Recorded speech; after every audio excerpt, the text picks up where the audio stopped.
These incredible features could be coming to Gran Turismo 7 in 2024. We know that Gran Turismo are not afraid to make some big changes to their game. We've already seen Gran Turismo 2.0. We've seen the massive introduction of VR, which is arguably the best PSVR 2 game out there. But in this video, I'm going to run through some areas that are absolutely tantalizing that could be coming to the game in 2024. We know we're going to be getting a lot of updates. So let me know in the comments as well what you're looking forward to. But if all of these come, I really do think that Gran Turismo 7 is going to see off the likes of Forza Motorsport, Assetto Corsa 2, all the other racing games that are coming. But I want to start off here with, this has to happen. We've seen new tracks added to Gran Turismo 7 post-launch. We've seen the likes of Watkins Glen. We've seen Road Atlanta come. We've seen Grand Valley Speedway. A lot of American tracks, actually.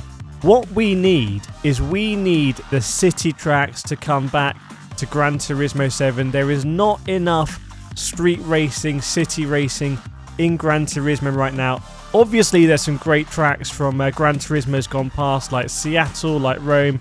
Personally, I want to see Monaco come back to Gran Turismo. I think that'd be amazing. Now, the other aspect that I would love to see, and I'm surprised that Gran Turismo haven't already built on this, because when they launched the game, they had this interesting feature called meeting places, and they've added to that now. You have this sort of parking lot. Do you remember that? Add an update, a parking lot where you can be in your car, you can send emojis to other cars.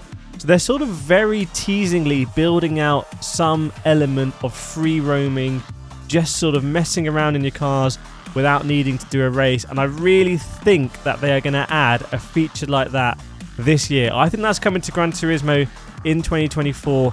It is an easy win for them to add engagement to the game, and they've got the circuits need to do it. Even here's Hit Big Willow.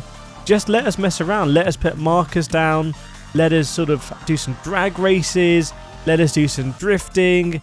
Let us just have some fun. Let someone be a police car. If they can build in any of these game modes, I know a lot of people are not going to be interested in that, but I think you'd be surprised.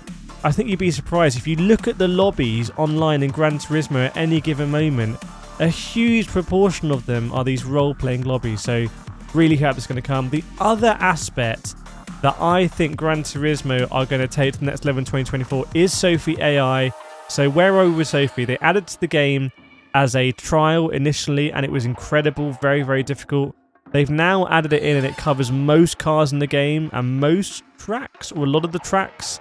But I think it's not quite as intense as it used to be. So I want to see Sophie go to the next level.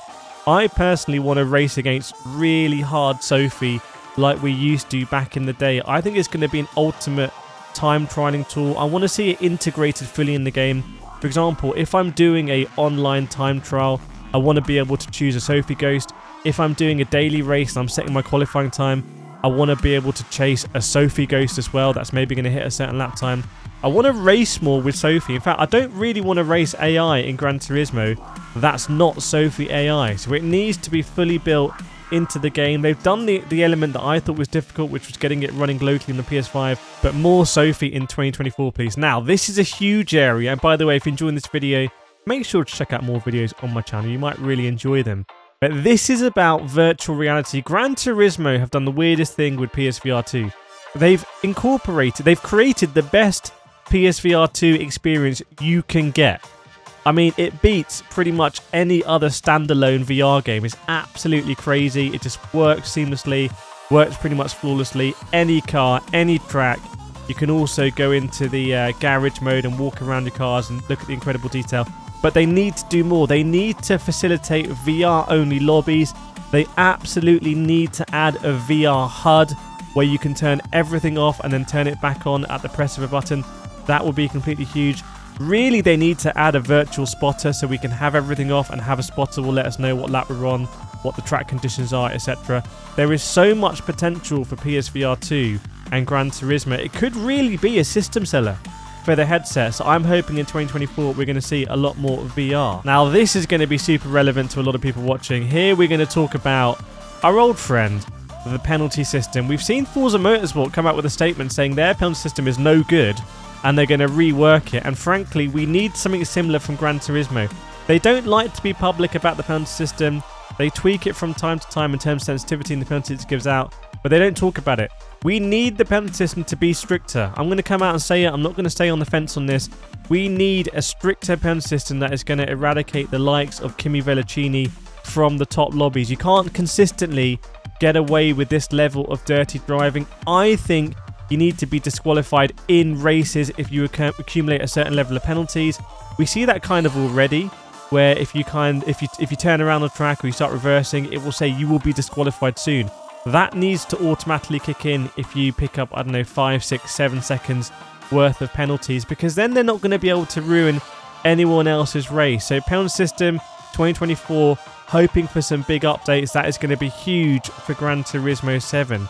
Now, let's get on to the single player. And that's where we've seen some updates, to be fair. With the Gran Turismo 2.0 update, we saw this new weekly challenge system that I absolutely love. It gives a little bit of structure to the incredible playground in Gran Turismo 7. I want to see more in that vein. I want to see a proper career that's like an RPG, where you start off as a driver, maybe in Japan, driving really slow road cars, and you want to work yourself up to driving the prototypes of the VGTs. I want some storyline. They do story in the game. They do it in the stupid cafe menu books, all this kind of nonsense about people telling you stuff about cars that they should tell you about that when you're driving. That's something the Crew Motorfest did really well. But I want that sort of narrative to build a racing driver career. Everyone's calling out for it. I don't understand why Forza don't do this. I don't understand why Gran Turismo don't do this. So many people would love it. You're going to have a single player element to your game. Put some damn narrative around it. So I really hope that's going to come. If not, I'm just going to create my own narrative so you can play along at home with some kind of story that we'll create. But single player needs another overhaul to add that structure on the top. Controversial one now, and this is credits and microtransactions. I think microtransactions should just be removed from the game, and I think credits should be a little bit easier. We're getting to the point now in the life cycle of GT7 where there's going to be a lot of people who put a lot of hours into the game who are never going to be able to afford the likes of McLaren F1 or some of these other 20 million credit cards, or at least multiples of them. And I think that's a crying shame. I put myself in that boat, by the way. I mean, I am the poorest Gran Turismo 7 streamer. That is confirmed. I think I have about 7,500 credits in my bank account right now. I couldn't even afford to put the right tyres on the car. It's like an old school karting sort of story, that.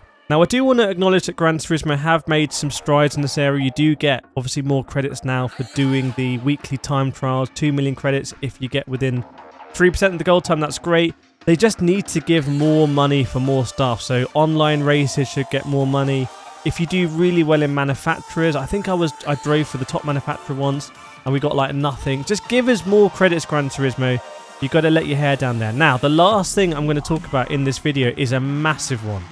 And there's many elements to this. Now, if you go back to the videos I did on YouTube many years ago before Gran Turismo 7 came out, my biggest hopes for Gran Turismo were to have really long races and to have team swaps. I don't think there's much point having these, incredible LMP1 Le Mans cars in the game if you're not going to use them in endurance racing. So what I really want to see, and I just wonder if this sort of meeting places parking lot is again a step in the right direction. I want to see, and by the way, this is confirmed as being a feature of the game, because if you go to the Gran Turismo World Tour, you will see this. You will see driver swaps. There is an interface. I think up to 60 drivers can be in the race, and you can select a screen and you can select which driver is in the car. So I want to see from Gran Turismo in 2024, because we know there's going to be a massive resurgence of iRacing with wet weather, and everyone's going to try and come for Gran Turismo's lunch. I want to see team swaps and endurance racing in Gran Turismo. Everyone loves the longer races in the Gran Turismo World Series. What if now you can drive with your mates? Can you imagine the buzz? Can you imagine having to practice with your teammate? To some people this is going to sound like a chore, but to other people, let me know if you want this in the comments, because they watch these videos.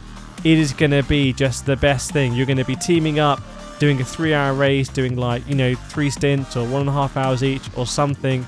Gran Turismo can do it.